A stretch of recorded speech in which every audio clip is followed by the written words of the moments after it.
मंद है और इसका सबूत 31 को देगी इंशाअल्लाह। हमें किसी के साथ मुआवजा करने की जरूरत नहीं है। हमेशा मुजफ्फराबाद की आवाम बाहर निकली है और जानदार तरीके से बाहर निकली है। और मैं आपको एक और बात बताता चलूं, ये जो एक टेक्निकल मसला है, बिजली का जो मसला है, ये एक टेक्निकल मसला है, इसको हमने लॉन्ग टर्म लेकर चलना है।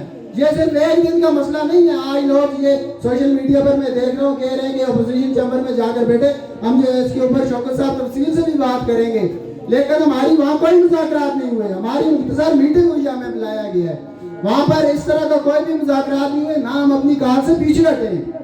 हम 31 को इंशाअल्लाह जानदार तरीके से पहिया जाम और शटर डाउन करेंगे। हमारी पहले भी कॉल थी, कोई इज्तिमा की कोई बड़े जलसे की नहीं थी। हमने कहा था कि हम यहाँ पर पहिया जाम और शटर डाउन करेंगे। हम इंशाअल्लाह 31 को करके दिखाएंगे। तो इस